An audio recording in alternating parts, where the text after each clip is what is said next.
Welcome back to Ringer Tailgate, the Wednesday and only edition of the show during the week. I'm your host, Tate Frazier. We are here. We're going to talk Super Bowl, try to relate it back to college football as best we can. We also got some fun stuff ahead, maybe a big van on campus, maybe an appearance from Billy Gill, who was actually at Radio Row at the Super Bowl. So we'll get to that. But first and foremost, let's say what's up to Van Lathan. Van, what's going on, man?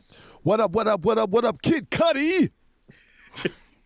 I never know what Van's going to say. That got me fired up. And then we got Joel Anderson, who, Joel, are we doing an award show here? You look dressed up. You look nice. Should we raise the roof? Yeah, we should raise the roof.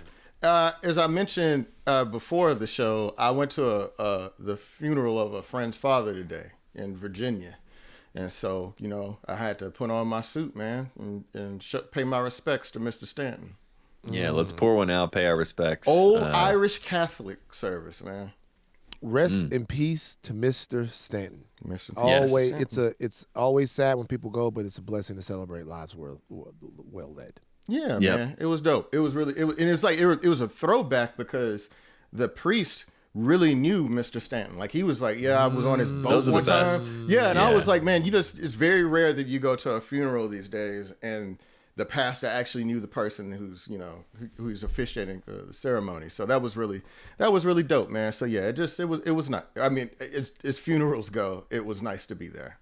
Yeah, it's also like you said, when it doesn't feel like they just got cue cards with like a couple things to hit and they just kind of formulate a little message or whatever. When they actually know the stories, it's always good stuff. We love that. Let's get to one big reaction: the Super Bowl, big Sunday. Obviously, a lot going on with the Super Bowl. We're gonna get to how it relates back to college football, but just one big reaction. Let's start there. Super Bowl 60 in Santa Clara. We were not there. Billy Gill was there on Radio Row. We'll get Billy's thoughts at some point. But Van, did you have a big reaction to the Super Bowl? Any thoughts from this? This was the most disinterested in a Super Bowl I've been in a long time. Not just the game itself, which Joel loves defensive football, struggle. And if you love defensive football, this game had a lot for you. But I just think this year, maybe it was I came down from last year. Last year was my best Super Bowl experience I've ever had. I was there in New Orleans for the entire week. Lots of people were there. I got stories on stories on stories. I could tell stories of the whole Ringer crew in the casino that Friday night going crazy. Tell stories of Jack and Raheem, Acme's Oyster House. Like, there's all kinds of stories I could tell. How many people from the Ringer went? Because I worked at the Ringer then. How did they decide who was going? Joe. Well, they decided obviously that you weren't going to. Well, so that's the only thing that you need to, clearly, yeah. That you need to know. Right. Like they decided that all you right. were. I mean, I just Okay. All right. But by the way, serves you right, and I'll tell you why. Because you were making so much of the fact that we didn't get credentialed for the Miami game. Serves you right, okay? But this year, I think overall, maybe it was just like the juxtaposition to that, but just the lead up to it, the build up to it, the entire thing. There weren't any really compelling storylines. Congratulations to the Seahawks. The game was what it was, but the entire Super Bowl this year just kind of was not my deal. As a sports event, very meaningful as a sports fan, but as a Super Bowl spectacle show, it just wasn't my thing this year. Felt like a lot of apathy out there. Joel, do you agree? Did you love this game? Because you do love defensive football. I do like defensive football, but I like defensive football when there's a great offense on the other side and they're having to struggle to figure it out. And you can just see, like this quarterback of this offense, they need a moment to figure out what's going to work against this defense. And in this case, it was like, these are just two average to below average quarterbacks. Sorry, Tate. I'm talking about your boy. But, it's kind of crazy to say that about a guy who was like one vote away from being the MVP. But it doesn't feel the same when it's just like, these offenses can't do shit and the defenses don't respect them. You remember when they were just biting on every throw Sam Darnold made in the first quarter, like they broke on it early. You know what I mean? Mm-hmm. And I thought they were going to get one. I did. I thought he was going to give one away. Gonzalez almost had one on JSN. Yeah, he really should have had one. Yeah, and so I just didn't. It wasn't a bad game, but it didn't have a lot of energy. And I mean, I don't know what accounts for that. Like maybe it's because there wasn't a great quarterback in the game, or like a team that people think of as truly dominant. Like maybe it was that, but I wasn't. I wasn't that excited about it. But it was the last football game for the next few months, and so I have no choice but to get hype about it because I feel you. I see what's down the road here, and it's nothing. But you know what I was actually thinking about? Here we go. The CFP needs a real televised halftime show. Oh, They here do. we go. They're like, why can't they Bad do Bunny? it? Yeah, bro, look. College football basically already has a Jay-Z. Brett Yarmark, the commissioner of the Big 12, that was the former CEO of Rock Nation. They could pull that off, man. You remember Tate when they had that game? Was it Clemson came down to North Carolina and we spent so much time talking about how Ludacris was gonna have a show before the game, and I'm like, college football could do that. Like, why don't they do that? It was like, 9 a.m. It was the earliest concert of Ludacris's career, he said. Yeah. I mean, bro, he don't be waking up before 9 for nobody, man. Yeah, right. Yeah, I mean, dog, that's horrible. But So, yeah, I mean, this is interesting. What can college football learn from the Super Bowl? Like, just overall, when we're talking about the entire spectacle of the Super Bowl, college football is a different sport, but it is trending in a more professional way. If they're going to take lessons from the Super Bowl and making it that type of spectacle, you're not going to capture all of America like that, but what lessons can they learn? Like, what could they steal?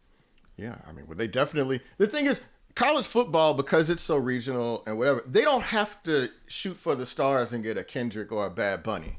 Like, let's say, all right, they go to Tampa in 2029 for the national championship game. Okay. Would you be mad if Doechii headlined that little Hell show? nah. Yeah, I mean, that would be huge. That's what. Yeah. Would you be mad if that was? I take that as disrespect to Doechii, honestly. No, well, I mean, but Would you be mad? Yeah.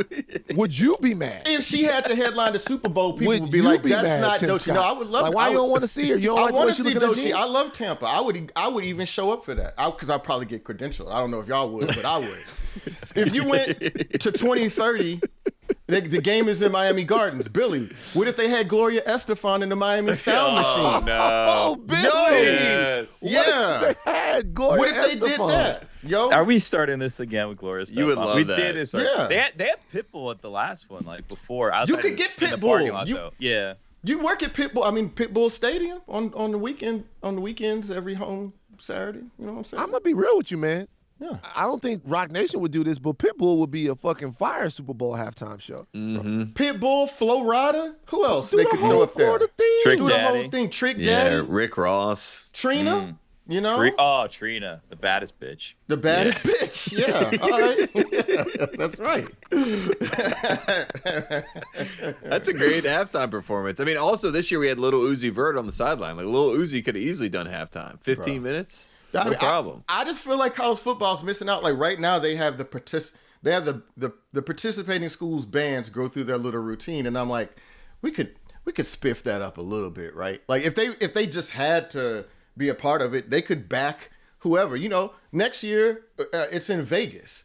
I mean, I don't know who's famous from Vegas. All I remember from Vegas Wayne is 702. Okay, yeah. Wayne Newton's there. You could do with Vegas. You could do if you're going to do a Super Bowl in Vegas, or you could do a halftime show in Vegas. You could do people from Vegas, right? And then you'd have some people. You come out there. You have Jimmy Kimmel come out there and do a thing. Yeah. Like, Oh, hey, yeah. welcome to Vegas and the whole nine, whatever. But you could also do artists that made their bones in Vegas. Yep. Like people that have had long Vegas. You could have Celine Dion. You could Adele. have like Adele. Usher? You could have a Usher. You could have a bunch of. You could do the whole rotation of Vegas love, and that would work Janet? to me. Janet Jackson. Ooh, Janet. A lot of people that are more synonymous with Vegas, and then people who you gotta have Terry Fader come out. All right, do like puppets of the game, right? During the thing, you could go crazy with Vegas, Hair man. top, yeah. Boy, I tell you what, the Super Bowl is in Vegas. What year? Like what years? When is the Super Bowl in Vegas? Next Not next year. year. It is I thought next it's year. LA next year. Yeah, it's No. LA next year. It's LA next It's year. LA next Wait, year. what? Are you sure? College football's in Vegas next No, that's year. Super Bowl. In the Super Bowl in LA next year. The Super Bowl's in Super LA Bowl's in next LA. year. Yeah, the College championship football's in game. College Vegas football's next in year. Vegas. Yeah. I'm telling you guys right now.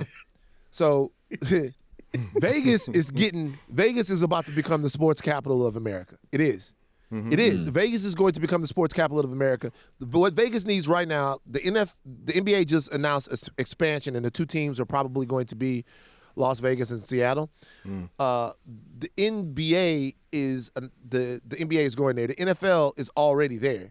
If the Raiders become relevant, truly relevant, right? They're going to and get they Fernando have Mendoza, NBA, you know? they have NBA. Vegas is going to become one of the number one spots for sports sports entertainment like in the country. Yeah. That's going to be terrible. That's going to ruin a lot of shit. What? Bruh, That's not why I figured that was Well, going. gambling as about. well will be involved. Y'all, Yeah. There's going to be, right now, because the ladies in the WNBA have been the vanguards of Vegas sports, but they also have the NHL, right? Those guys are good. What are they, Golden Knights? Yeah, the White Golden Knights. Knights and the Didn't Aces. they win a Stanley yeah. Cup or some shit like that? Yeah, the White Knights of Vegas or something like that. Yeah, the What is Golden it? What they call Knights. The Golden, Golden Knights. Knights. What? Like, They should go running Rebels, man. yeah, right, exactly, same thing. But like, I still am one of those people that believe that a lot of sports culture in Vegas is going to end up in some tremendous scandal at some point. I still think it's coming. I still think it's coming. Fuck you guys. You guys don't agree. I don't care what anybody says. Wait, what would be the scam? You mean gambling, or would it be like some buying some hoes or something? Like, what would it? I mean, all the above. I think all the above. It's legal there. Yeah. It's legal there. Not in Vegas. It's outside of Vegas, right? Outside, try to act like you don't know. Outside, outside It's in of Pahrump, I think. Vegas. Outside of Vegas, not in Vegas. I'll it's just not. never forget. You go to Vegas, ain't down the street, and homeboy doing that with the The paper. little thing with the thing, with that little Yeah, flippity with the flip, papers trying to get your attention, man. It's like, hey, flippity man. flip, like here. I'm like, I don't want. Yeah, no they more just give of you that, card. Like when I was like 8 years old, or I don't know how old I was. First time I went to Vegas, they were just giving out cards. I was like, what? And then I was like, oh, this is not like Pokemon cards. Why were you in Vegas at 8? I was young. I was at a Carolina basketball game Of course he was. Yeah, Jesus. Of course. back in the day. You know about because they have all those ranches out there. One time when I was in Vegas, I drove out to see Heidi Fleiss's house in Pahrump, Nevada, because she lives in Pahrump. Right on the border. And so I drove up to her house to see if to like keep away stuff like that. You know what I'm saying? Why? Do we believe this story? No. Joe, hold Something on going for a on. second. Yeah, Wait a whiskey second. beats it. Wait, I'm just hold on I'm for gonna a come second. clean. I did drive up to one of them ranches. I just want to see what it looked like from the front. I didn't go inside. But I just wanted to see. I was like, I think I got a You're picture the of it architect. outside. Joe, It was nobody the believes you. architecture. I didn't have money for that. It's like Joe. I just went to Krispy Kreme just to look at the donuts. And Yeah. that's what I just want to happened. see the sign. You go to Krispy Kreme, you wasn't. try a couple glazed. I wasn't which trying to is- buy nothing, man. I promise you. I just wanted to see what it looked like. That's all. Just like you know why I You did were it? window shopping. I was window. Also, but you know what it is? I did it so I could have that story to tell today. Sometimes I just do shit for the story, man. What? It was all part. I drove through Death Valley on that trip, man. Yeah, It's a great drive. just do From shit. LA to Vegas is a fun drive. Yeah, just go do I used shit, to like man. it a lot before. Yeah. I used to like it a lot. It's like a very cool drive to do. Yeah, it's very like it's like you're almost at the end of the earth. You know what I'm Yeah. saying? And that's what it was like going out to Heidi Fleiss's house. Gotcha. All right. All right. Oh, man, that was great. Billy, you were at Super Bowl Radio Row. We don't have to get into our Octavia Spencer disaster, but Wait, that what was a whole Heidi Fly story. You drove out there just to say that to us now, 20 years later. Do you want me to tell you the whole story? Yes, Yeah. yes. It's the All right. off season, Joel. All right, so I did a story on this female boxing judge who, C.J. Ross, she got basically booted out of high-level boxing because she had bungled some cards before. Like she had fucked up a Pacquiao fight and something else. And my story was like, hey, is this actually, like, are people jumping on her because she's a bad judge, or is this a element of sexism? And so she had never talked to anybody before, and she talked to me for that story, and I wrote it for BuzzFeed. But part of it, when I go to a place, man, I want to see the flavor of a place, bro. That's why I always have a car when I go out of town. I'm just gonna drive and see some shit, dog. So I drove through the Red Rock Mountains. Is that what they're called? The mountains sure. on the outside? They are red. The Yeah. red rock. Yeah, And I wanted to go see the laundromat that Heidi Fleiss owned in Pahrump. Because this judge, C.J. Ross, actually lived in Pahrump, but she was moving when I interviewed her. She moved to someplace. I don't even know if I should tell people because she's a private citizen at this point. But anyway, it was just a lot of fun. But the thing about C.J. Ross is that I showed up and I was supposed to meet her and at a casino just off the strip, and she didn't show up. Like she stood me up. Shit. And so that's what happened. So I was like, well, man, you're not gonna be able to do that to me. So I just drove to her house, man, and knocked on her door. Yeah, let me see if she's at Heidi Fleiss' house. So wait a Well, second. yeah. Hold on. So you were supposed to do an interview with someone. They didn't show up, so you went to CJ. their personal home. I went to the personal home. Fantastic. Journalism, baby. I did that with Josh Rosen too, man. Josh Rosen, the UCLA wouldn't let me talk to him, so I drove to his mom and daddy's house in Manhattan Beach. Boy, we gotta do a whole segment on Joel getting the scoop. Yeah. Cause I wish a motherfucker would come to my crib after I didn't do an interview. But Joe, you They getting weren't the happy scoop. about it. I'm sure they weren't. I'm sure, like you getting the scoop was very important. But this is how you got to where you are. Like y'all don't know the Joel that I know. Y'all didn't listen to Slow Burn. Y'all didn't like. A lot of you did, but this is a scoop getter over here. Joel is a scooper. I will say, Scooper Anderson. I will say this is how I ended up getting Clarence Thomas's mama. You know, I rolled up to the house, man. You know, the thing is, maybe I wouldn't do it in this climate now because I feel like people would be looking for a reason to shoot you, right? But I just feel like, and this is going to sound, you know, maybe a little obnoxious or whatever, but I feel like, you know, if I show up at your front door, you're going to like me, you know? And, I you know, don't think that's obnoxious at all. Yeah, right. And I just kind of feel like, you know, I'm not going to be rude. I'm going to be, you know, whatever. I'm going to be polite. You can turn me away, and I totally understand it. But I just you're going to have to tell me no, especially if my company has paid for me to travel. That's the worst thing they do is tell you no. Yeah. Right. And so that's why I ended up at CJ Ross's house, and I drove up to Heidi Fleiss's house, hoping I could talk to her about what life was like out in Pahrump. Wait, I thought you were just going to see what it looked like. Well, yeah. In retrospect, I was like, I was hoping she would talk to me. Stories changing. And then I was like, if I talk to Heidi Fleiss, you didn't go up there. Else. Hold on, you're lying. You didn't go up there just to see. Okay, let's talk about it. I mean, Heidi Fleiss didn't sell herself. You went up there to talk to Heidi Fleiss. That was part of it, but CJ Ross lived in Pahrump too. They both. I know. Yeah. So sometimes I find myself in, I don't know, the Valley, right? I'm going to a friend's house. I don't go, you know what? The Kardashians live in the Valley too. Let me go drop in on them and see what's popping. Yeah, but see, you did, and you went to her home. Yeah. Joel, just real quick, let's just flesh this out. Okay. You're in the neighborhood where you know Heidi Fleiss lives. It ain't even really a neighborhood. It was like on the outskirts of Pahrump. There's not much in Pahrump. Yeah, not much there. Pete's. She probably didn't live in like incorporated Pahrump. The Martians from Mars Attack. That's where they landed. Yeah, right. Yeah. Good pool. So you decided that you would just drop in on Heidi Fleiss. Yeah. Weird. Is that weird? Yeah. Can I ask a quick follow-up question? Okay. It sounds like you sold Bleacher Report on this story about this referee. BuzzFeed. Okay, it sounds Bleacher Report. It sounds like you sold BuzzFeed on this idea of this story for this referee when you just wanted to meet Heidi Fleiss. No. I did the CJ Ross story. Y'all can look it up. Put it in the show notes. I did do the CJ Ross story, and it was really good. And a whole bunch of people were like, I mean, they were basically calling me woke before people started using woke. But, you know, hey, man, I felt sorry for the woman, man. I mean, I don't think she ever worked she had this really horrible first marriage and started doing some refereeing fights in Reno because she, you know, was like, oh, man, this is something I'm good at. And I have a little community with it. And she came up, started doing the big fights in Vegas. And then they just bounced her out of there, man. I thought it was a compelling story. So I wanted to go see her, but I can't lie. I was like, if I'm in Pahrump, I mean, which sense does it make to not go to Heidi Fleiss's house? It's not a big enough city. If I'm there, I'm going to go see her, and I want to go see the Bunny Ranch. You know what I'm saying? I want to see what was going on over there. I don't know if I'll ever go back. I doubt I'm ever back in Pahrump, so I had to get the most out of the experience. Word up. Okay. We got the story. Yeah. But yeah, let's raise the roof for that. Yeah, Great journalism. Raise the roof for Heidi Fleiss, man. Yeah. Raise the roof for her. That's what's She's up, still man. with us? She's still alive. Yeah, she's still alive, I think. Okay, cool. Someone should make like the biopic about her. You know what I mean? Like, Oh, man, I'm surprised that hadn't happened Really interesting already. life. yeah, Really that'd be a interesting great. life. You'd win an Oscar if you play that character. You know what I mean? Like Man. that would be money. There's a lot I'm of sure people that they've do done a that. Heidi Fleiss movie before. They almost have had to.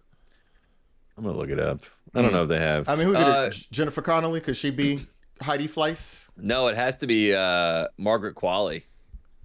That's a good pull. Yeah. Okay. That's a good pull, and also strangely specific in terms of you wanting to see Margaret Qualley like that. You know what? I'm getting to know when I get to know you guys, because I get the reputation gathering at the information, Ringer okay. Yeah. of the horny whatever, but getting to know you guys. I mean, you got the pulled reputation Margaret of that Qualley because- just like that, and then you drove.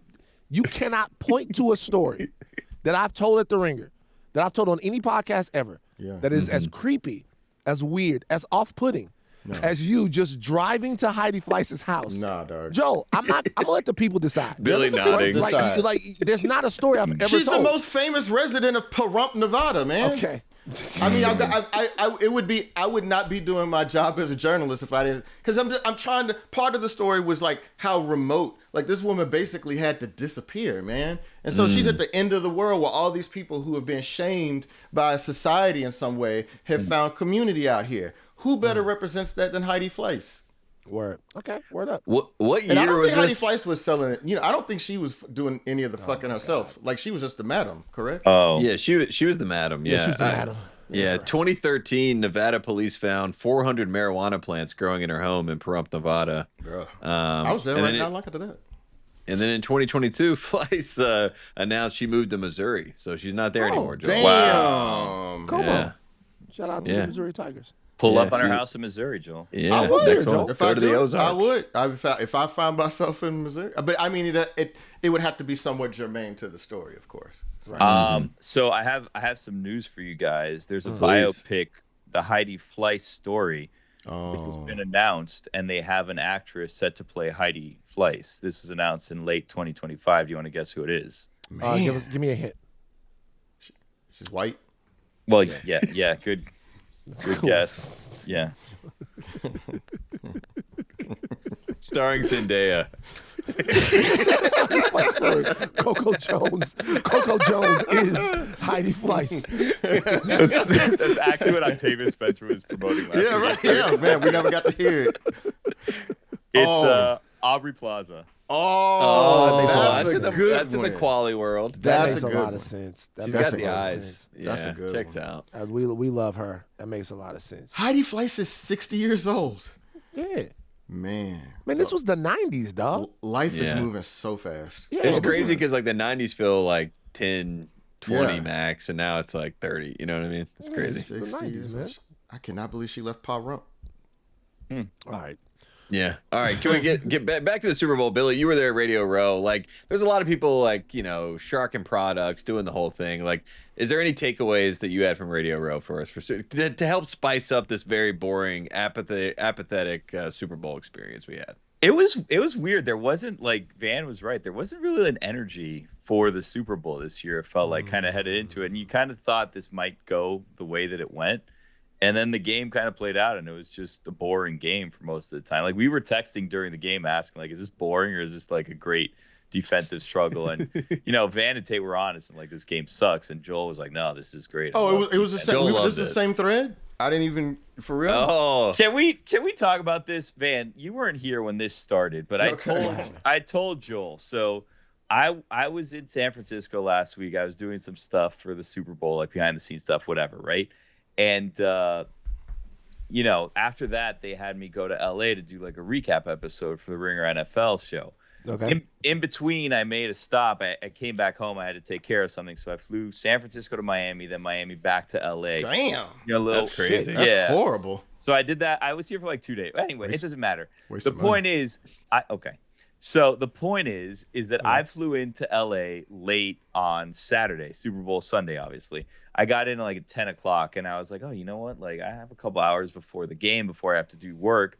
Like, maybe I'll reach out to Van and Tate, see if we're gonna like meet up, eat some lunch or something, just to kind of check in, right? Right. But because I got in so late, I was like, I'm not gonna bother them because everybody has their Super Bowl plans. I don't want to feel like like I'm inconveniencing anyone to just meet up. So I didn't end up doing that. So I was just casually telling Tate this.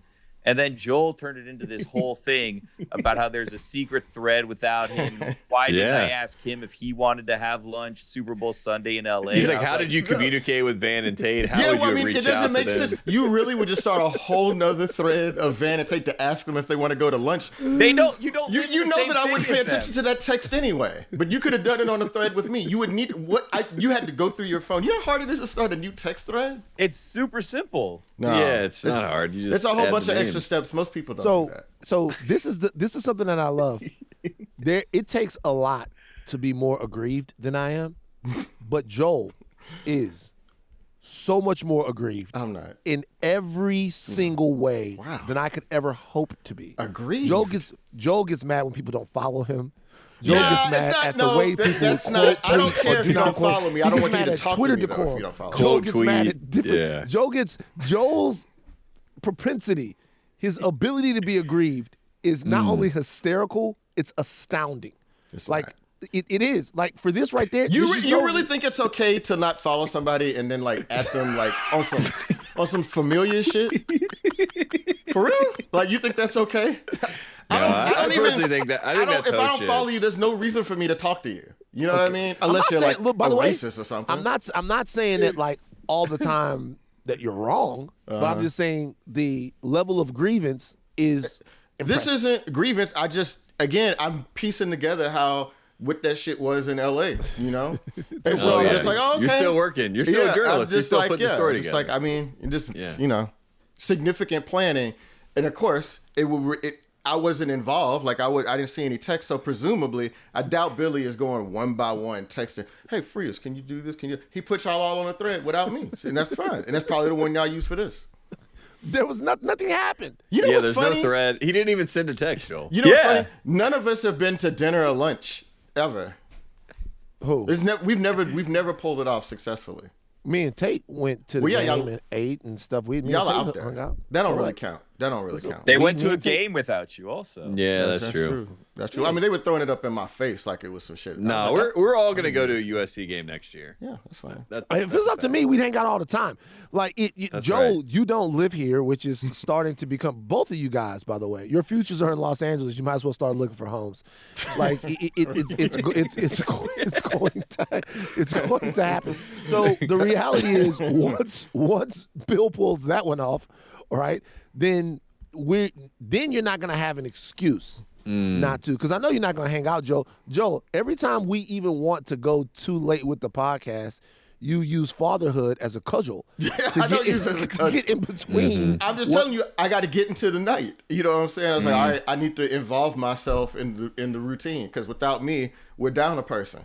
Did you have kids when you drove up to Heidi Fleiss' house? Ooh. I did not. I mean, I had all kind of time in the world, bro. That makes it better. That makes it better. That makes it better. I could just do whatever I wanted when I didn't have kids. Yeah. Man. But like, if you were in Missouri, you said you'd drive to her house again, and you do have kids now. Well, I mean, if I'm on if like let's say that's Ben Glicksman, my editor, he's like, we need to do a story in Columbia, Missouri, but it involves something about like disgraced people finding a home here. I'd be like, okay, cool. And now I know Heidi Fleiss lives there. So I would talk like, why did you pick this place? Like, I would love for Ben Glicksman to reach out to you, the editor of the website, and say, we need you to do a story in Missouri, just to hear you follow up with, can I go to Heidi Fleiss' house? I don't ask. I just go. I don't ask. Just go. Shit. Okay. Just go. The don't ask, just go approach. I floated something out to Tate a week ago. Yeah, I floated something out to Tate a week ago, Van, because we have one of the biggest games in Ringer Tailgate history coming up, and it's the first game of next season. Oh. And it's North Carolina, and it's TCU. Oh. And it's in Ireland. In Dublin. That's not happening. That's not happening, man. What? I'm not going way out there for that. Wait, hold on, dog. Somebody. I don't necessarily want to do this because I don't want to go. You know what I'm saying? Because it'll be tough. I would go if I didn't have kids or whatever. But a reader. How are kids like both your crutch and your excuse?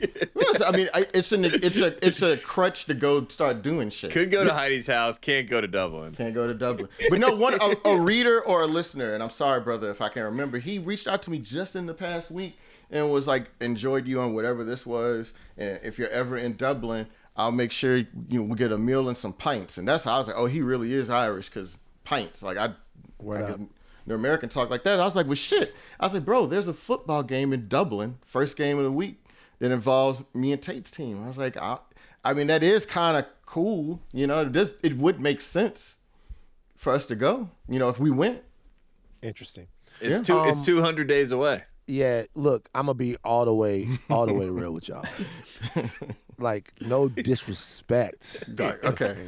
TCU and North Carolina not getting me to Europe, bro. It's not happening. You wanted us to go to Baton Rouge to see LSU and Louisiana Tech, dog. Like that. Don't act like if you put a poll up. Would you rather go see TCU in North Carolina and Dublin, or would you rather see LSU and Louisiana Tech in Baton Rouge and see who wins that poll? So this is what I'll say. That's fine. I actually respect that, right? Yeah. To me, the game itself, the game day atmosphere in Baton Rouge, even if the team is whack, is legendary. if you love college football, a lot of people would say that that's something worth seeing, right? But I don't just feel that way about LSU. I've been to a lot of them. I tell you what's not legendary, okay? The rivalry between TCU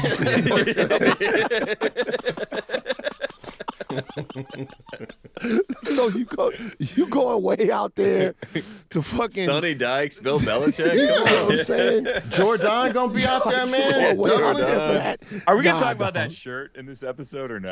We are talking about it, man. 'Cause Yeah, I mean, Tate got so mad. Tate got pissed off. Tate got Tate, mad. we should talk about this. Tate, you're putting yourself in a very precarious situation with the North Carolina faithful, bro.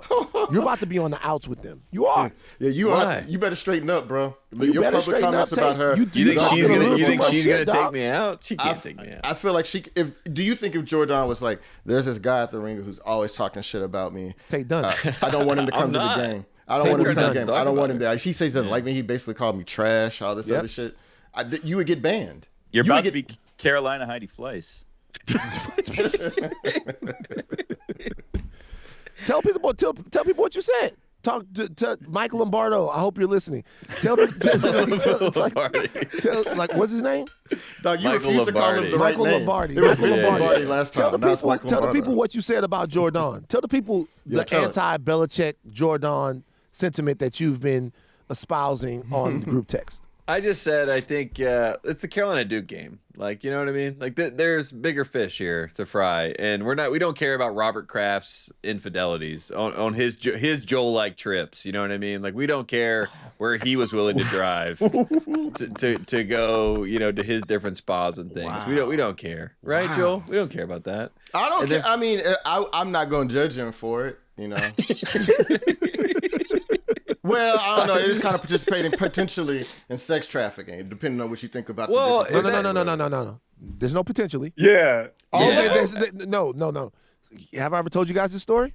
No. Okay, so we I had love this story time. So we had this story. So we get a tip at TMZ that, and this was one of the funnier tips that we've ever gotten.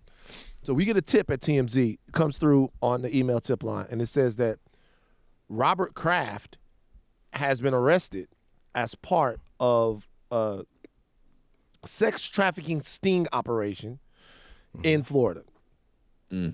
Great tip. Like, great tip. This is weeks, maybe even months before. Was this in Jupiter? Where was this at? I can't remember where it was. Man, it was one of them little towns. One of them little. I mean, she motherfuckers. got a shirt from the place. It was outside so. of Orlando. I feel like Wherever it was. This is months, at least Jupiter. weeks, months before the story comes out. And the tip is so specific that we know that it's real on the Wow. sports desk. We know that it's true. But the cops will not work with us. Every time we try to do any investigation to get anyone even on background to confirm this story, that this actually happened, complete stonewall. Not even, they won't, this is, and I know people would think, oh, these cops aren't going to talk to you. This is unusual. It's unusual, at least for us not to get any type of motion around somebody of that magnitude getting caught at a hand job house as part of a sex Hand job trafficking probe. As part of, I'm not making whatever, all of that, whatever he does and stuff like that. There was an actual narrative around the sex trafficking that was allegedly going on at that place. That in and of itself, I mean, that's like from central casting as far as the harrowing allegations around what was going on, not just at that place, but in that area. Oh wow. But no one would talk to us. No one would talk to us. No one would confirm it. No one would say anything. No one even tangential to it that we could get to would be like, yeah, Robert Kraft was in this. We only had the tipster and the details from the tipster. We knew that it was real, though. But Robert Kraft circled the wagons around that, and just that was as tight-lipped as anything ever. But then, by the time all of the information and stuff came out, I say weeks or months, but it was, I can't remember exactly the amount of time it was before they came back and told us, before we realized it and stuff like that. But we had it sometime before. Then by the time it came out, we had it. We went up with it, but we couldn't get the story first. We couldn't go to press with it because every single person surrounding it was vow of silence lockbox. He had the whole block silent. Damn. Very, very, very, in my experience there, very unusual. You can normally get someone to give you the story. When Jason Pierre-Paul blew his hand up, Yeah. had it right away. Huh. Someone told me right away. Damn. And You that's on that a- story? Damn. But we couldn't go to. That was another one to where it was. I knew it was good. Like had it right away, but I couldn't get any pictures of it, and we can't go to the hospital with it because there's all kinds of. Because remember, what's his face got in trouble. Yeah, Schefter, right? He got in trouble, like it's a HIPAA violation to do all of that stuff. Mm-hmm. So we had to sit on that one. So we know stuff when it happens, but Kraft had his people. They had his people On lock. tight-lipped about it. Yep. That's Tiger Woods. That's where he lives, Jupiter, Florida. Right. Like that neighborhood is like big time rich, big time golf. So kind of checks out. Who's the baseball team that springs there? In Jupiter? Yeah, isn't there a baseball team down there? Yeah. MLB. Who is it? Because I've been to Jupiter before. And They're all down in Florida or Arizona, basically. Well, shit. Now that we know those parlors are down there, we know why you went. Yeah. Like, you weren't covering the Marlins or the Cardinals, that's for sure. Yeah. you just went down there to Come look on, at Joel. it. You just went down there to look at the front of the place. I didn't need to. You know what I'm saying? I didn't have no problems when I was that age. You know. Shit. I'm a G. Shit. Damn. Talk I your was fine. shit. I was okay. Sexy Damn. ass. I did That's okay. what the fuck I'm I talking about. know you don't call me Rick James. Whatever. You know what I'm saying? Yeah, That's fine. yeah. Hold on. Raise That's the roof fine. for Joel. Nah, Back in the I'm not day, participating man. in that Raise the one. roof. But you know, but I mean, I did all right. But you know, so basically what I'm saying is I didn't have to go there, Jupiter, to do that. But Later on, when things were a little slower down, that's why you had to go see the Bunny Ranch and Heidi Fleiss. I wouldn't like again. Happens to us all. Heidi was an interesting person to talk to. I bet. I didn't want to see her naked. Who? What? You didn't say what baseball team. Maybe there isn't a baseball team. It's that the plays Marlins there. and the Cardinals. Oh, the Marlins. Okay. Well, yeah, that's Yeah. when I There you covered go. the Astros, and they must have went down there. That's right. Yeah, must have. Yeah, because the Yankees are in Tampa. Like they all have like their little spots that they go Yeah, to. I had a homeboy that worked for the Yankees, man, and he would be in Tampa every. He listens to this show. I don't want to say his Shout name out because to he's one of him. them weirdos. What? He's a weirdo in that like he don't want nobody to know nothing about. He don't post anything about himself online. He don't want people talking about him because you know. That's nice. He covers the Yankees, but no one knows. No, he who didn't is. cover the Yankees. He used to work for the Yankees. Oh. Shout out to the weirdo. Yeah, out shout out to the weirdo. Yeah, let's man. raise the roof for him. Can't Yeah, talk yeah. about Yeah. For the That's weirdo. what's up, the weirdo. You know who you are too. That's the funny thing. He don't know. Yeah. Last thing on the Super Bowl, if we care to hit this, I did want to ask what college won Super Bowl 60. We got Wait. the graphic here. What's that? Tate, Joel. you didn't get to take. Do you want to say anything about Drake May, man? We didn't even give you a chance.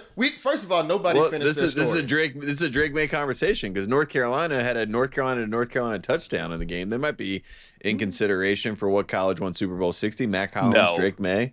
Hey, they could be in the conversation. Who else had a college to college touchdown in the game? How can you There was only possibly 2 touchdowns. Come spin on, that's- that you know, game? bro. I'm just and saying. I mean, that's those the only team I saw I college to mean, college touchdown. also with Matt Collins, bro. I mean, like you embarrass yourself, bro. You can't. Of you course, can't, yeah, You can't. I You agree. can't. You can't show up in the Hannibal Lecter get up. At least he scored a touchdown. Yeah, I was can't off do that. that. I was off that. Yeah, what the hell was it? What did he have going on?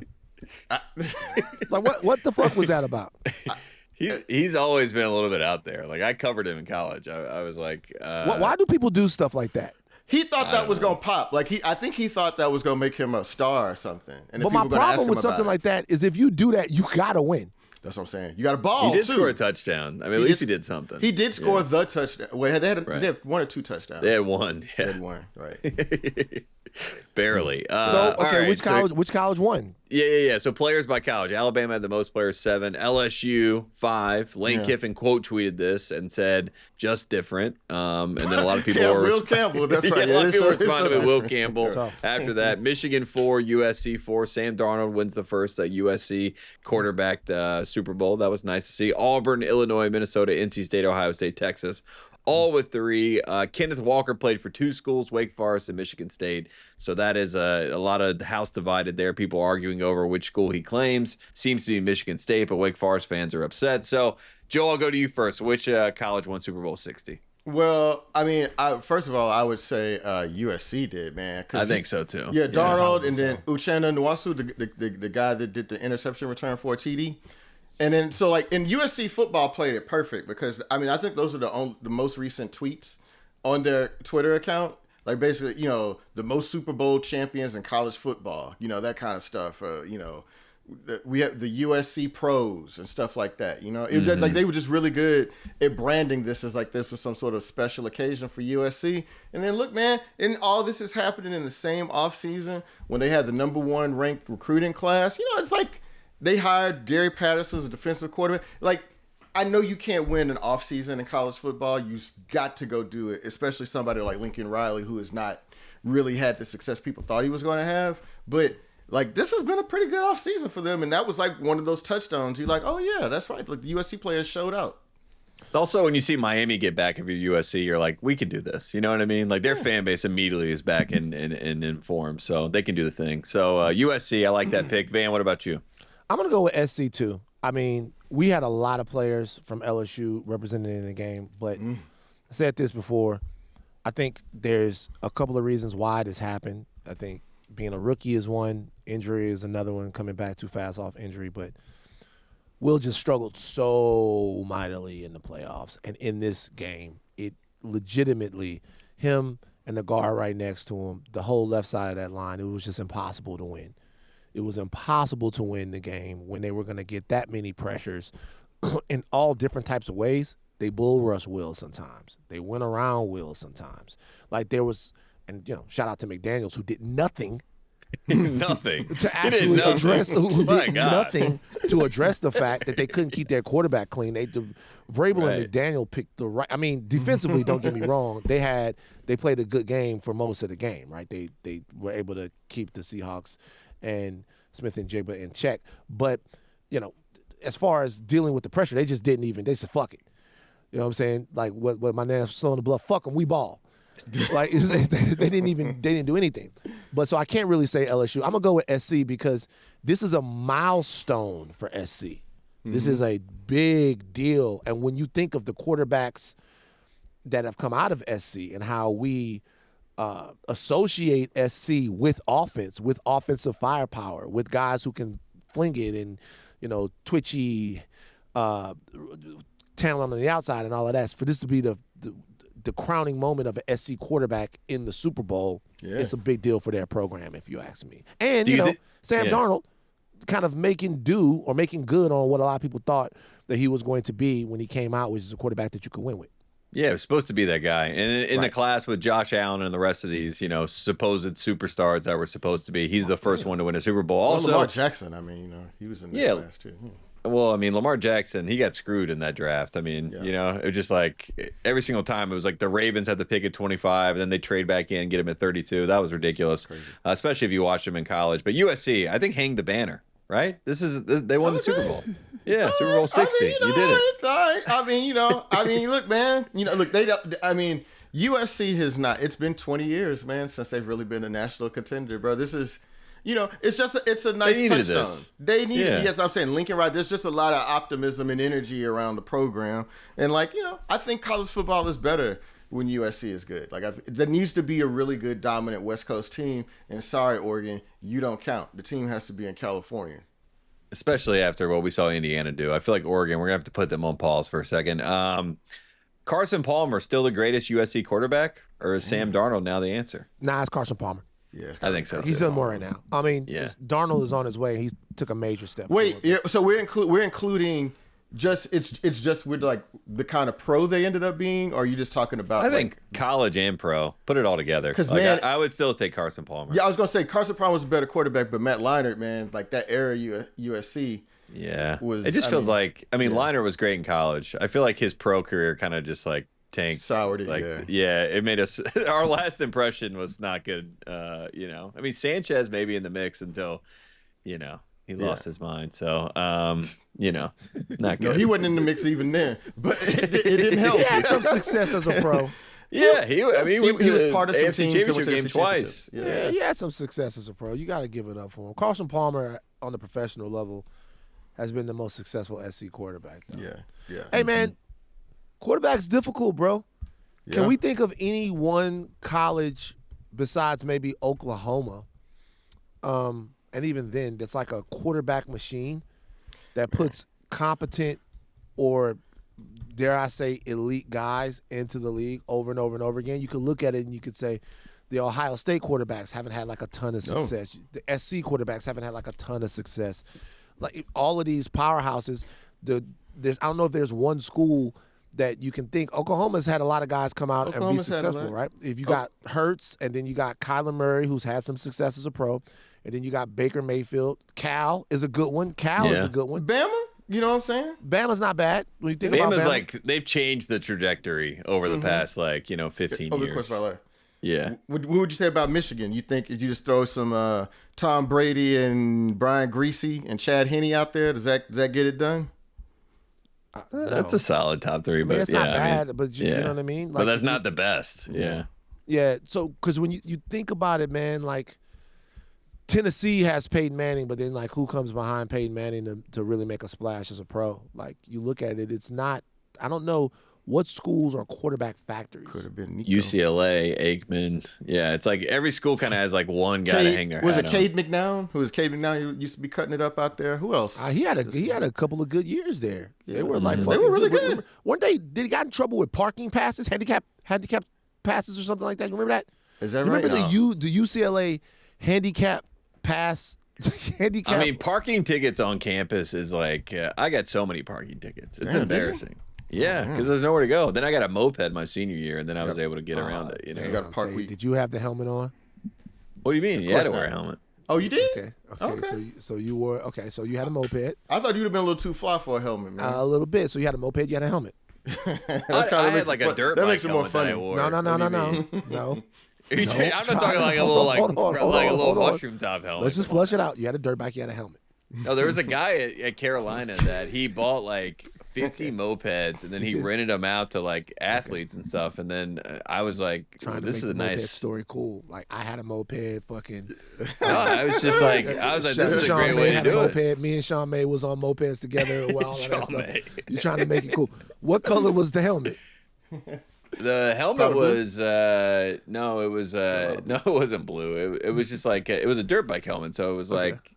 I think it was blue. We had like black and orange stripes, some shit like that, because I feel like that's They had a blue helmet the on. moped was red. I gotta find a picture. So okay, but when you find the picture of the moped, because I know you have it. Find the picture of the I know you thought you would fly though, man. You had that don't hotel. think I was You flying. probably I had didn't your want to leg get up on parking that tickets, bitch. man. I was losing You know what I'm money. saying? I know it. I didn't have any money. Man, Tate had those little gloves that cut off right there. Yeah. You I thought had you would fly, man. I believe That cut off right at the knuckle. Tate had those I had gloves like a on. mongoose helmet. You know what I mean? Like it was like a dirt Tate, bike you take that. helmet. You had the helmet, the gloves, the whole nine. Girl calling Tate up. I'll be there in 7 minutes. No, you can get everywhere. Did No you have a parking basket on it? tickets. No, what? Okay. You guys are thinking. Well, I think you guys are not thinking of mopeds. Okay, so in 1999, a major scandal erupted at UCLA when 19 That's me on a current moped. and former. That's you right there. gotta Send that I'll picture to send a Frias. Let me see it. 19. Send that picture to Frias so we can put that up on the thing. 19 current and former players, including notable players like Cade McNown and Skip Hicks, were found to be using forged, stolen, or illegally obtained disabled parking placards to park free on campus. That was a deal. They fabricated injuries and knee injuries so they could do this. Y'all remember this? Y'all remember Cade McNown being involved? I don't remember this. Who else is in there? Skip Hicks? Who else? Yeah, so they had Skip Hicks, Cade McNown. Those were like the notable ones. But that was the UCLA parking scandal that went on back in the day. It was a big deal. Crazy. It's a lot of parking problems on campus for everybody. So Not for you. Well, not until my senior year. I mean, I probably lost. I mean, I don't even know. I mean, it's $60 a ticket. I had intramural games, class, everything. I mean, You just refused to park where you were supposed to park. There's nowhere to park, Joel. You just had to, either, like, if don't you were get mad at me, man. I'm sorry. Tate, Tate got mad. hold on for a second. Tate, whoa. Okay. Nowhere to park. What is this to do? My God, bro. Just please, can we just see the picture of you on the moped? So then here it is right here. Y'all have to see this. Okay, so take the girl out of it. By the way, Tate, not bad. Yeah, I was going to say, man. I was like, Tate, man, look how happy Tate is. Look at Tate smiling. On the real Tate, not bad. She does have a Nazi helmet on. but we gonna look past that. Look at this helmet. That's the helmet that I thought you guys were saying I was wearing. Like no, the all the helmets that you could have. I want y'all to go back and think about World War II and the helmets that they were wearing, the combat helmets that they were wearing. I don't know what's going on. That could be the essence. Where do you even get that helmet? Where do you get that helmet? That was the helmet that came. That's what came with the moped. And then I had a buddy who had a dirt bike, Tate. And then he was like, "I'll give you my old helmet." I was like, "So all right, Tate, perfect. this is not a moped. This is a moped. This is not what I would think of when you said moped. This is not a moped. That's what I was saying. I was like, you guys aren't hearing me. You know what I mean? Tate, I'm going to be real with you. Billy said she inherited that. Hold on for a second. You got to put the picture up. Tate, this is not a moped. We know what a moped is. A moped has the thing up. It has like the U in the middle. Yeah. You know, we know what a moped is, right? This is not a moped. Tate, you thought bike. you was in Sons of Anarchy in this bitch. This is why. This is why you got this helmet, the dirt bike helmet that you got. This is a little bit of an edgy little bike that you was riding around on. It's this a real piece of equipment. There. You know what I'm saying? You got that thing can fly. It can go like 45. I believe it. Yeah. So this was your transportation around campus. My senior year in college. Yeah. It was easier to park with this than a car. You could park at the bike rack. So like I could pull up right to the front of the building and park at the bike racks. It was incredible. And then you put a chain on that bitch or no chain? Yeah, locked it in. Yeah, got to. Locked it in because they'll jack your shit. This shit's too fly for that. You really don't have a basket on this hoe, man. That's crazy. It's on the back. It's on the back. Okay. So would you? Stuff. So she's got in the picture. She's got her backpack on. Okay. Yeah. If she wasn't on the back of the moped, would you would wear your backpack on it? You wouldn't like hang it from anywhere? Or something? I think I was just dropping her off at class. Like she needed a ride to class, so I came to pick her up. You dropping something off, all right. Yeah, I see but, that was first. That's how much the moped was a powerful thing, though, because then like people would be like, "Can you give me a ride to class?" You know what I mean? And then you just go pick people up. Oh, you okay? It's like, what's up? You need a ride? I got you. Yeah. Okay. Yeah. For certain demographics, I give them a ride. The moped picture is both way better and also exactly what I thought it was going to be. Yeah, it's just so cool. It's like it is. Because you, I'm not gonna lie. This is the thing about Tate, man. Tate got the cold white boy swag. Tate, you almost want to. Tate makes it work. So Tate got 2 Christmas trees. They got literally, they got North Carolina Santas, and you want to be able to kind of like, but you can't. Like Tate is too comfortable. This picture right here, for a lot of other people will look crazy, but I'm looking at this. I'm like, this is probably somebody that people wanted to fuck with on campus. Tate had. I mean, I can just look at this picture and tell Tate has had a good life, man. Yeah, can't you? You know, Tate you just like, oh man. How much was the moped? The moped was only like $600 a semester, so like $1,200 for the year. You might have to let Riley be in your obituary, dog. When they're putting it together someday, because they're gonna have a collection of pictures on the back. Because I'm sure y'all be able to afford a nice one. That picture has to go in there. Now, if she has to take her out, but it just shows that Tate. What are you talking about? What the fuck are you talking about? Tate, you one day are going to want to be able to say to your kids, man, Dad used to have some fun, man. Look at this. That's what you going to say. You are going to say it. And it can't be their mom. It'd be like some other random chick. What are we talking about? In Joel's defense, Tate found this picture real quick. I just went to Facebook. You know what I mean? A lot of lore. I remember this was like a profile picture at one point. You know what I mean? This nigga Tate crazy, bro. You was Tate. Be real. You was proud of the moped. Yeah, I like the moped. Yeah, I had a great time. He's hyping it up right now. I had a great time. Y'all gotta watch the show so you can see the picture of the moped. I'm not bullshitting with you. This is one of the most American pictures I've ever seen before, bro. Besides the Nazi helmet that she got on, Western civilization, right there. Those enthusiasts, they'd be like, "This is what I'm talking about," right there. They would see that and they'd be like, "Things are gonna be all right, fellas." Did you have the girlfriend pre-moped? Yeah. And how long after you got rid of the moped was she out of the picture? We did the whole thing. Came to LA. We broke up in LA. We broke up like 5 years after that. Oh my God! So this is recent. Shit, this is a sad No. story. Damn. No. The one What's that up got to now? away, maybe. Yeah, what you No, I like it was like first love, college love. Then I had 4 years of single, great times, and then I found real love. You know what I'm saying? It's like, Yeah, no, man. okay, Yeah, bro. real I love. see There you, you go, dog. baby. Yeah, Good so save. you came out the Yeah, roof on that that's right right. there. So dog. so y'all moved out to LA together, and then which person went? Hey man, it's too much action out here for us to be together. Was Yeah, it who you? cheated? Was it you that went? It's too much going on, or was it her? Did she get with somebody that was on Arrow or something like that? Well, we did long What? distance for 2 years, Bad and idea. then as we were doing long distance, like I was in LA, and I was like, exactly. we gotta. I was like, Hey, wow. There's some mopeds out here too. You know? Yeah, there's a lot of Hell yeah. mopeds, Yeah, I mean, I got to give more rides to That's more not a people. moped. What do you That's it what I think is- I'm gonna say. We can move on. That's not a moped. It's a mini I don't know bike. what that I'm is. gonna That's call it a basically- mini That's like a bike. go kart. I'm calling it a mini bike. All right. Mini bike. That's a mini bike. That's not a It's a moped. mini bike. That's not a moped. That's not a moped. That's a mini bike. And Tate, Sons of Anarchy UNC chapter. Yeah, man. Look, bro, I'm Yeah. happy for you, man. That's exactly what I would have thought Tate's college experience would be like, man. Just that right there. I'm fucking Yeah. with it, Tate. There's nothing Yeah. gonna happen. bro. I appreciate it, guys. It looks better than it sounds, I guess, is what I would say.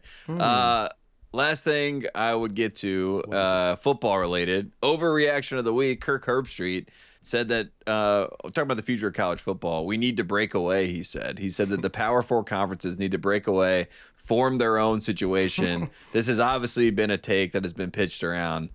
He said this at Radio Row at the Super Bowl, which is why, I'm bringing it up here. We're keeping it Super Bowl centric. So do you believe that Kirk Herbstreit is right, Van, when you hear this? Or is this just the take? You know what I mean? He's just throwing it out to the wild. I want to hear more intellectualism behind it. Right. I think a lot of people are talking about what college football should do and how college football should address, and really college sports overall, the litany of structural issues that seem to be making themselves plain with how fast the sport is changing, like how you catch up, how you continue to empower the athlete, but also at the same time kind of maintain the integrity of the sport if that's possible, or just make the sport as competitively balanced amongst the teams and places that are going to have a say in that as possible. But I want to hear like actual stuff. Mm-hmm. Like this is what needs to happen. This is the money that's going to be surrounding it. This is how you're going to control teams, include teams, and control powerful programs. This is how you're going to institute a system of checks and balances that don't allow for these huge power imbalances that exist in the sport right now. And then really somebody to make the case about why this is all necessary, because I think there's, Joel is one of them. And I'm not trying to be funny. I'm just being for real. That don't think that there's anything wrong with what's going on right now. Thinks that this is the natural evolution of the game. Mm-hmm. So if there needs to be change, and there are going to be conversations, it's not going to come in hot takes. It's going to come in serious discussion about like what's wrong, how you fix it, and what the future of the sport is. I like that answer. Joel, you agree? You're nodding your head. Oh yeah, I definitely agree with Van on this. Like, it would be nice to describe the world that you'd like to see, right? Like, it's easy to campaign against what you don't like. With many people, millions of fans and other people have pointed out are dynamics about the game that they don't appreciate. Okay, tell us the world that you would like to exist in college football, and let's see if it's possible, right? Also, it's just, this is sort of far afield, but I have to say it. It's just when I hear Kirk Herbstreit and people talk like this, I just kind of know how, like, I guess this is what segregationists sound like. I don't know. It's just, there's no way Tulane could ever beat a SEC team. There's no way. No. No way Appalachian State could ever beat a Michigan in a fair and square football game, sir. Man. So I am done supporting that taker class. You know what I'm saying? I mean, they all think they John Galt. You know what I'm saying? It's just they don't want to play the games. And so in that way, I'm like, fine, fuck it, please. So you all will shut up.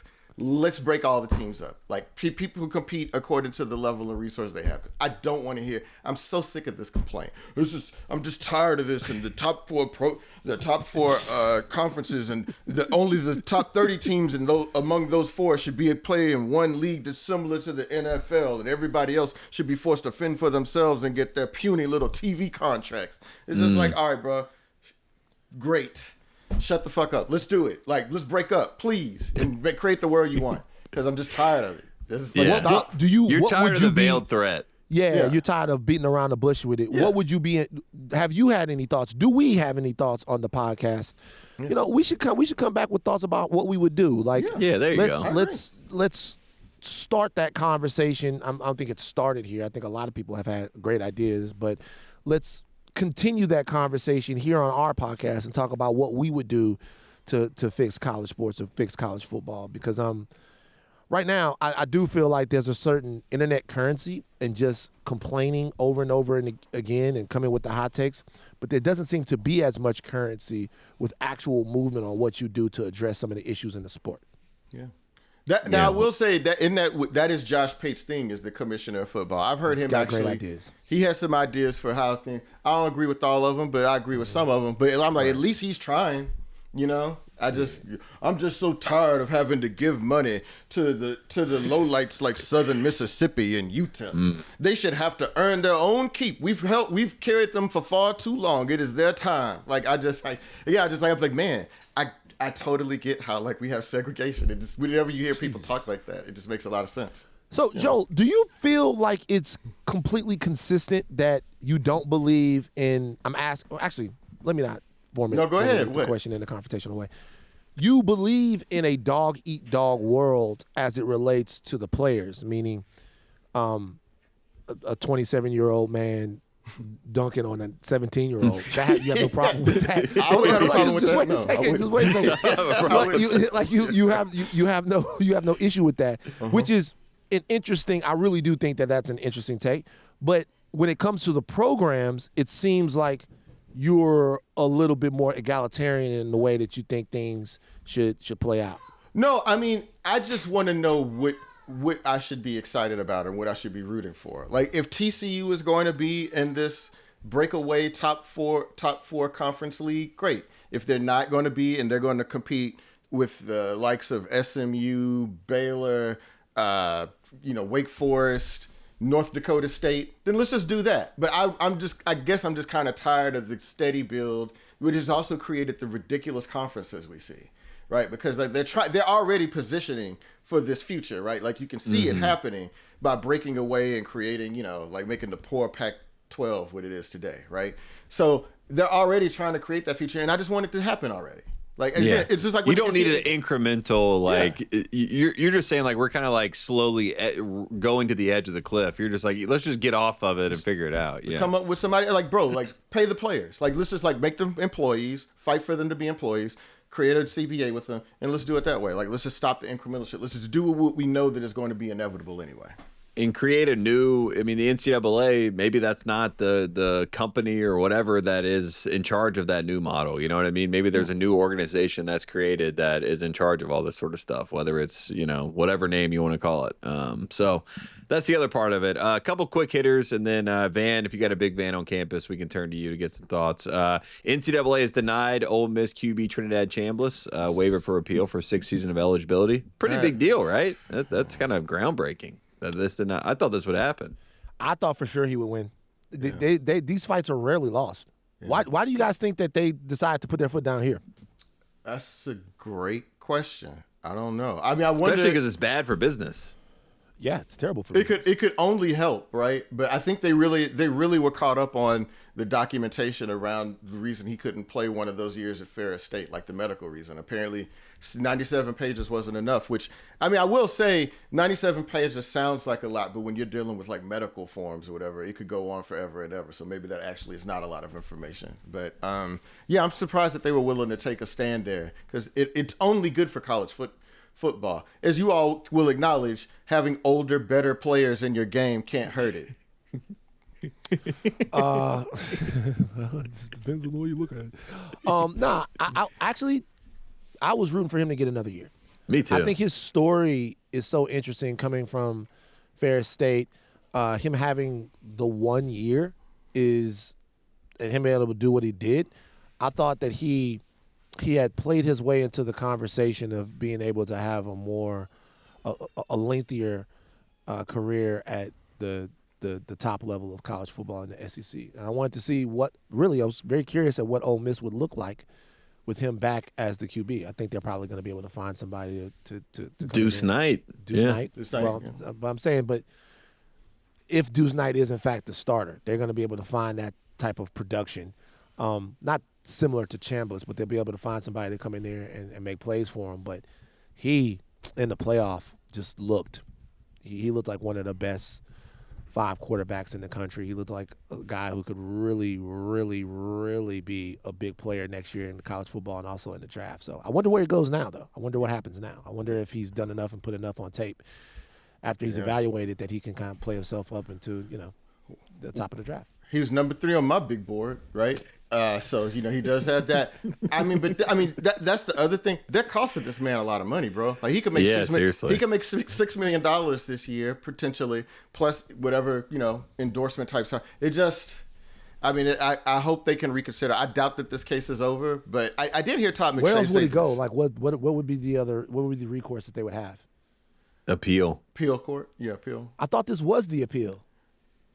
The impression I got from whoever one of the followers, one of the people that represents him, was that they were pursuing another avenue, that this isn't necessarily a settled matter, but it doesn't look good. I will say that. And that's why I heard Todd McShay saying it's just unfortunate, because if he's going to be an NFL prospect, he needs to be working on that right now, right? Like He's losing time. He's losing time right now in the most important part of the year. Yeah. Before we get off this, actually, my big van on campus. There we go. Is I want to have a conversation with Tate. I'm serious. I'm serious, guys. Tate, is college basketball possibly squandering, with all of the chaos going on in the sport right now, one of the best freshman classes that we've seen in a long time? Is all of the talk around the off-the-court stuff surrounding college basketball, even the fact that Darren Peterson, the conversation is now about how sporadically he plays, is college basketball fumbling a really golden opportunity with all of the talent, all of the diverse, dynamic people that they have right now playing? Is this a situation where the players are a little bit ahead of the NCAA, or the NCAA is a little bit behind the 8 ball here? It seems like I'm hearing about everything other than how great Elijah Arenas is, or how great Boozer is, how great Peterson is, how great what's the boy from BYU? AJ DeBansa, like how great all of these different players are. Like, there's not a lot of talk about them. There's a lot of talk about everything else that's structurally wrong with the sport. Yeah, I think the college basketball media is always fumbling. I think that's part of their problem in general. As a group, I think that, it's either super in-depth analytics where they know the 8th man of the St. Louis team and they don't let you enjoy the conversation, or it's people that just want to talk about the bigger story off the court, which Bediako, the NCAA finally just won a case, right, against get a TRO that was done to get him out of the G League into college basketball. Now the NCAA finally wins a case. That's a big deal, because now the precedent has been set that that's not going to be allowed. James Nagy, who was the big story going to Baylor, he's horrible. Baylor's having the worst season. Horrible. He is. I can't believe he was the 31st pick. That's embarrassing. Goes to show you the evaluations at the NBA level, not so high level. So the fact that he went where he went and he's playing at Baylor and can barely contribute, I mean, that's, not good for anybody that he's a story. But you're right. I mean, how are we not talking about the fact that Kansas, with 6 players, just beat an undefeated Arizona team who has 2 future lottery picks in Koa Pete and Braden Burries, and Flory Badunga is one of the great stories from Kokomo, Indiana, and has an incredible block late in that game. And then North Carolina Duke ending on a buzzer beater. They led for 0.4 of a second on that last shot from Seth Trimble. An incredible story. So I just feel like, honestly, like the media around college basketball is either too deep in the weeds or like in the wrong weeds. And I think the basketball ends up being secondary. Same with the NBA, honestly. Like, for whatever reason, like we talk less about the game than ever.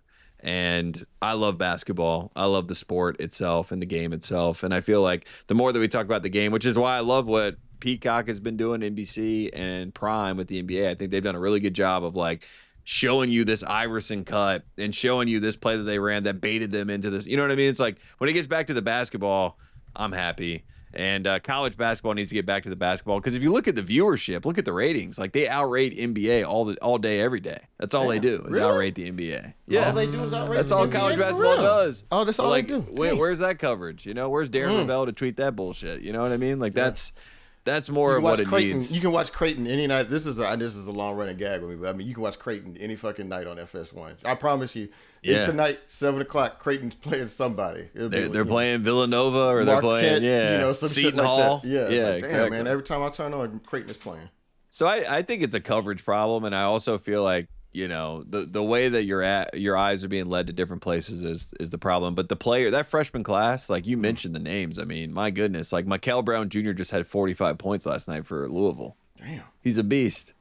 I mean, you just keep going down the list of these guys. It's how good is Abuka Caleb? Corey at Stanford.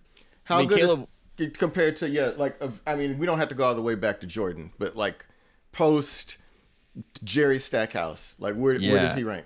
I mean, he's so raw, but then he does these things that are like, I mean, they're like flash points. I mean, he's the best freshman I've seen since Kobe White, but I think he's better than Kobe. Yeah. And that's saying a lot, because Kobe's incredible.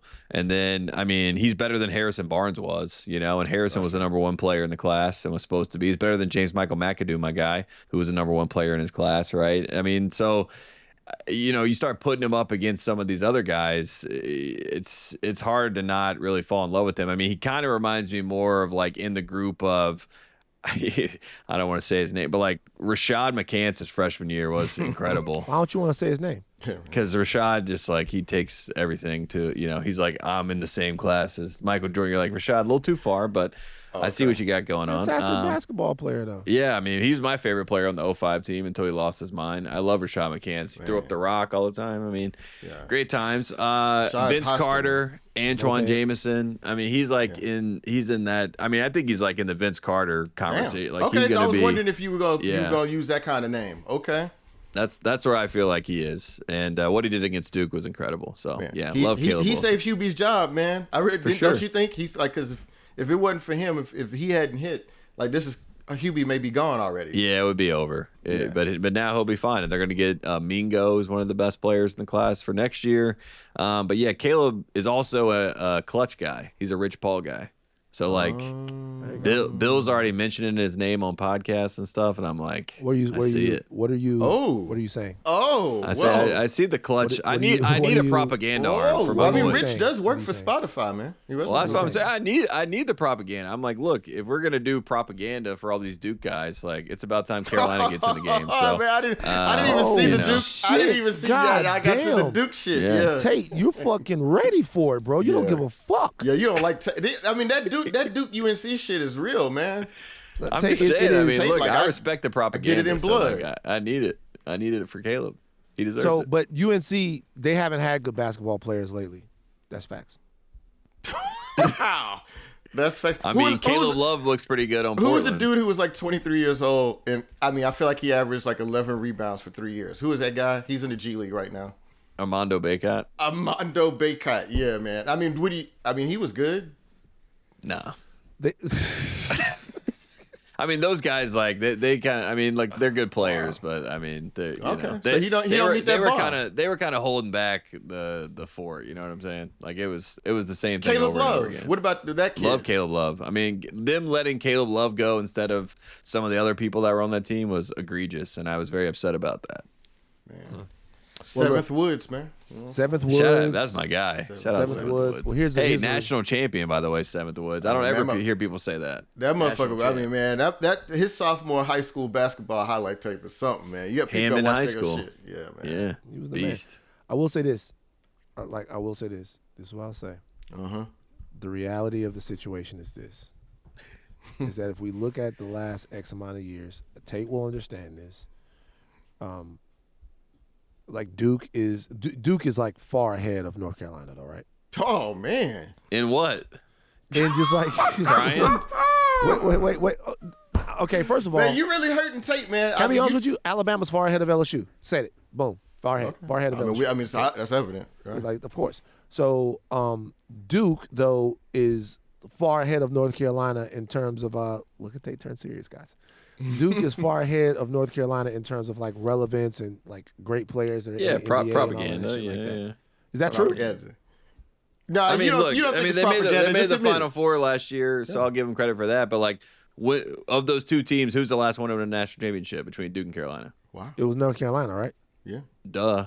Who's the last team to go to the national championship game? He hitting you with motorbike tape. That was motorbike I'm tape. just saying, like, That's who's the the moped. last one to Moped. go to a That's championship the Sons of game? Anarchy Tate. That's the fuck I'm talking your shit. Carolina. Look, I'm asking you. Duke just won the Billy ACC just in said college Duke's a football. football school. Yeah, I mean, think that's a Billy's good right, point. man. They did just win they're the ACC football champion right now. That's true. Shout out. I like Duke football. Shout out to them.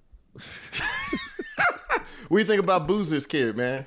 I think he's great. He's also like the nicest kid I've ever met. I'm a big fan of Cam Boozer. Yeah. Do you Cam and Caleb I both like. So do you think that I love Con Knipple too. I mean, I'll be fair about the ones I do like. I'll just point out the bullshit. You know, everyone's okay? Well, what do you think? What do you is Zion bullshit or did you love Zion? I mean, I love Zion. Okay. I still would. I mean, during all the trade stuff, I was like, can Zion go to the Warriors? You know, like, can we trade Draymond for Zion? That would have been great. Okay. You're not a Hornets fan? I'm a huge Hornets fan. Okay. We're up. Con Knipple. I just That's said what I'm my guy. saying, man. Also, man, boy, Kobe White. They laid hands last night, man. Miles Bridges jumped out there and Man, I'm not gonna. I don't want them to come after me, but like the Pistons are kind of fake tough guys. You know what I mean? Wow. So like they really tried to get dirty last night, and Diabate answered the bell, and then Miles Bridges. I mean, he was really about it too. He just started throwing punches out of nowhere. I was like, man, this is I like the fight from the Hornets. They're fun. Yeah, man, they're good. Yeah, they're not a joke. You know what I'm saying? They're a real serious. They're a real Billy serious. said Moped Tate Billy is said it's all all one. Moped Tate. I mean, yeah, man. I mean, it's just funny how, like, in basketball, you can go the way internet culture is today. You can go from, you know, with Diabate and Jalen Duren are getting into a fight to today. I saw all these pictures of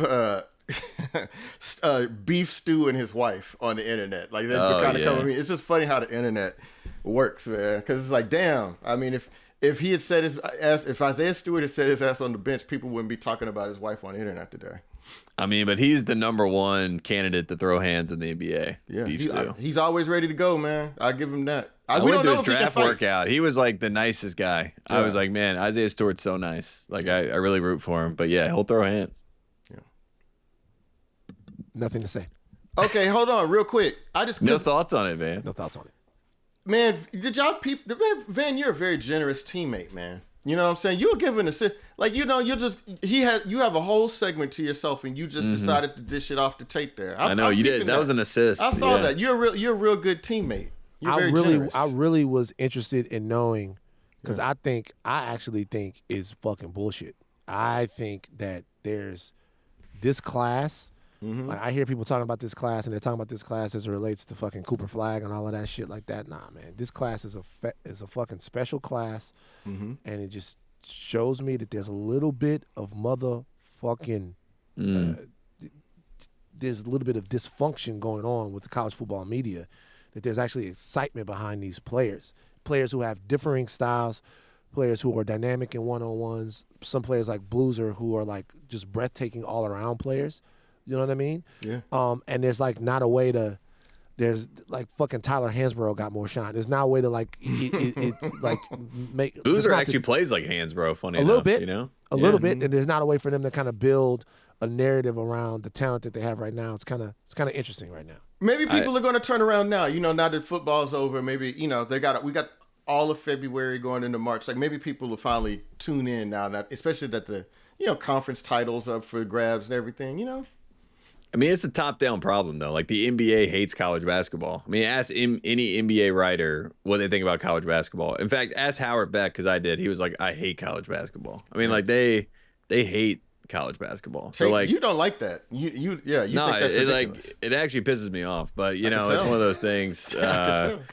Like, I mean, I don't understand it, because, like, basketball is basketball to me. But, like, you know. Well, I mean, you got to admit, I mean, come on, Tate. I mean, be real. I mean, you know that the quality of the game wasn't really up to par. But like, do I want them to make every open shot? Like, no, I like the humanity of college basketball. I also love when I see guys get better. Like, I love, like, watch Caleb Wilson in November and watch him now. It's like, I already see the things clicking in his mind and getting better. I don't know. I find that fascinating. I guess, like, you know, I don't have a lot of free time, so I want to see good basketball. Like I don't have time to watch you miss open jumpers or not be able to finish around the basket. There's definitely levels that's the to big it. part. That's the part about college basketball that's most frustrating to me. And I've never been able to jump like that. I mean, I had hops, but I couldn't jump like that.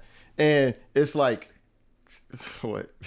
But you know, I'm having advanced facial expressions. Yeah, but you just don't want people to like miss under the basket like that. And that was the thing that I always found funny. I was like, oh man, just punch that. You know what I'm saying? But it's just in basketball, I feel like that's the thing in college basketball that I'm missing the most compared to pro ball. It's like, oh yeah, the explosiveness, all that stuff. There's so many good players this year, though. You just shit on Armando Bacot, one of the college legends. You know, motherfucker played in college for like 6 years and made a lot of money, NIL, whatever. I'm just telling you, there's a different standard. I mean, yes, he's a good player. Yada. It's like Garrison Brooks. Yes, he's a good player, but like by Carolina standards, I mean, you know. Armando Bacot was an All-American last year, though, wasn't he?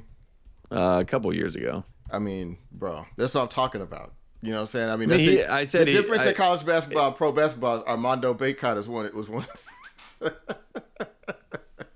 I'm sorry. I don't know why I'm shitting. I mean, I'm not shitting on Armando Bacot, but I'm just. But I mean, look at like a Zach Edey, right? Everybody was like, this guy can't play in the NBA. Now he's one of the franchise pieces for the Memphis Grizzlies. Okay.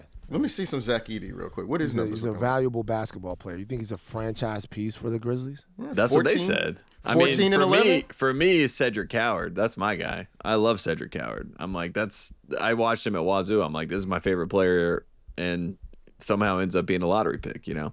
So, interesting. A lot of good players in college basketball. I say so. Yeah, they're a lot better now. They should work. They should work to continue to add more good basketball players. Man, Seventh Woods is playing somewhere overseas right now, bro. Where is he? Korea? League. Oh man, damn. Ecuador. Oh wow. Good for him. I didn't know Ecuador had a professor. I could have guessed, I guess. But a lot of those leagues, like, they can only have 1 or 2 Americans on the team. So it actually, like, to make a team and get paid is actually impressive. He's playing basketball still. As long as he's still dribbling the ball, he has a chance to go wherever he wants to go. That's right. Still. That's great, man. I mean, dog, just to get paid to play basketball for as long as you can, do it, because you have the rest of your life to sit at the desk. You know what I mean? Yeah, exactly. Exactly. And you got the network, you know, to reach back on. What if I want to live in Ecuador now, right? Maybe so. What if I don't want to come back to the States? So, yeah. Yeah. It's a good look. Anything else? Any parting shots, Van? Anything else before we get out of here? Hell nah, man. Shout out, Raise the Roof. We let's raise the roof. That's you know what I'm saying? It's the off season. It's the off season. Joel, anything else before we get out of here? Any thoughts? Okay, I just want to make sure I'm gonna be a good teammate. Is Billy gonna come out? Did he have something to say? Did you finish your Super Bowl story? What was the story? You were just there. Oh, that's right. You were gonna go get dinner or whatever with. He wants to get back to the text thread. I wouldn't even go in there. But I was like, they asked you about, hey man, so you were there when the Octavia Spencer shit went down, huh? Like when that was all falling apart. Oh yeah, I was there. Yeah. We didn't even talk about Tom Segura. We just knew. We walked away from that shit. We were like, bro, we ain't doing that again. We ain't getting up on Friday morning to to have that. Did you happen. feel bad for us, Billy, as you watched us squirm? You know, I did. There It was very were uncomfortable. there are solutions. Why did you even mention Tom Segura? No one knows that outside of this group of three Sorry. people. Yeah. You know what? I mean, real shit. I don't know who Tom Segura is. What is he? do? Okay. Oh, that's gonna All right, help moving on. us. That's That's cut gonna that help out the us. fucking podcast, bro. Wait, hold on. Like, Okay. like that's I'm sorry, not I'm you, looking- like that's Are come on, you bro. are you intentionally self-destructive? Yeah, like No. what do you like? What like why Is would he a you do famous comedian? that? He is a famous comedian. Yes. Yeah, he's a very famous What comedian. was As he? an What did he do? anthropologist, what do you think he's gonna come on here for? What did he do? What I hear? Maybe that's what you guys do when he comes on the show. He's You talking guys like he's figure Richard out Pryor or who's some who. shit. Like, is he that famous? He's like he's for you should know who he is. I should. Yeah, you're a cultural critic. Like you should know who he is. Oh, okay, my bad. It's my bad, Tom Segura. Like Well, that's like we didn't, but we didn't bring that shit back up again. We just walked away from it. We were like, we wow. did because we couldn't. We're gonna. bear- Allison said we're gonna try to get Octavia Spencer again. But Yeah. nobody said we want to try to get Tom Segura again. Huh? He's so famous. Huh? He's one of the most Hey, famous comedians okay. ever. We should get him. You know what? I'm not gonna get him now. Like I fucking saw yeah. his Don't friend, like and don't we bring him on the talked show. about it, Okay. I'm like, what's the My point bad. now? If you're just gonna shit all over, I'm not gonna shit on.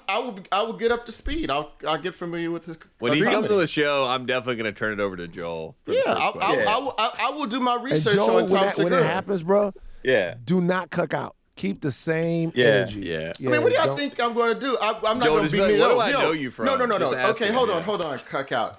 I'm going to be a kind, polite person when he comes on here. Now, Treat- if you want me to say I wasn't familiar with your work before, brother, I'm sorry, but I watched your last few comedy specials and they were incredible. Let me ask you about how you come up with a joke. You know, I could do that when he comes on. Nah, There you go. The same way you could do that, but the Yeah. same way you was just putting the wheel in his back, that would be the same way. See, that's my thing. Nah, if I'm no, gonna you put know, the your wheel thing in your ain't- back, no, if no, I'm gonna put the wheel the same way you was just putting the wheel in his back, shit, we didn't go back and do it. Put the wheel in the back the same way. I respect that. Right. No, I mean I don't know. I mean I'm not making up the fact that I did not know who he was. But you all were talking to me like, I mean, this is Bill Bellamy in 1994 or something. You know In what I mean? fairness, Bill in Bellamy. fairness, though, Who do you and- think is more famous, Bill Bellamy or Tom Segura? Hold on. Depends, what This like year? what in this Just year? no. I mean, It's you Tom. ask This- right In now these it's times, Tom. probably Segura. You Unfortunately, think I mean, so? yeah. Really? Right now I it's don't know. I definitely mean- Tom. 94 Bill Bellamy is Yeah, something definitely else, Bill though. Bellamy. Listen, that's something. But it's different. close. You think it's close? I don't know. Should we just do it Instagram followers?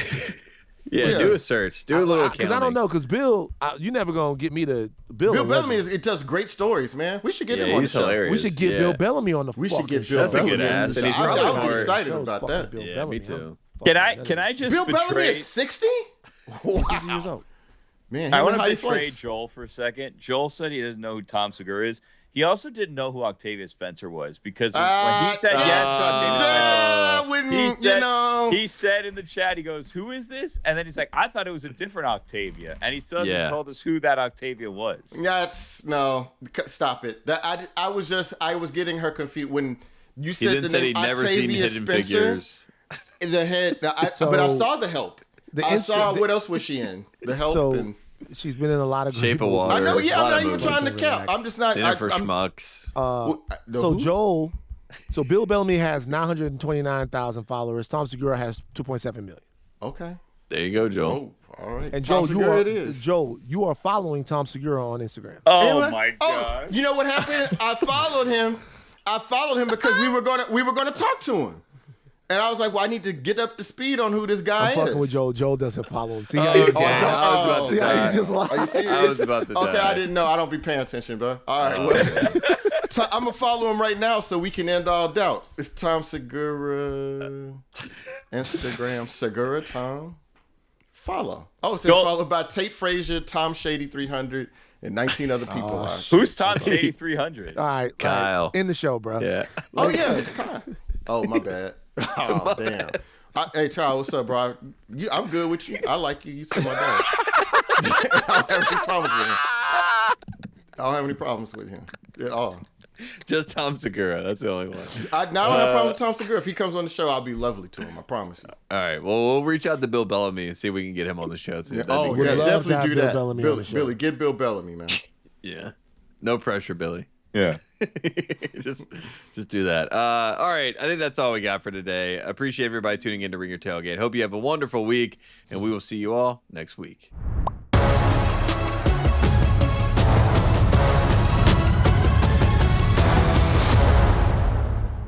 Must be 21 or older and present in select states for Kansas in affiliation with Kansas Star Casino, or 18 and older and present in D.C., Kentucky, or Wyoming. Gambling problem, call 1-800-GAMBLER or visit rg-help.com. Call 1-888-789-7777 or visit ccpg.org/chat in Connecticut, or visit mdgamblinghelp.org in Maryland. Hope is here. Visit gamblinghelplinema.org or call 800-327-5050 for 24/7 support in Massachusetts, or call 1-877-8-HOPE-NY or text HOPE-NY in New York. For Louisiana, call 1-877-770-7867.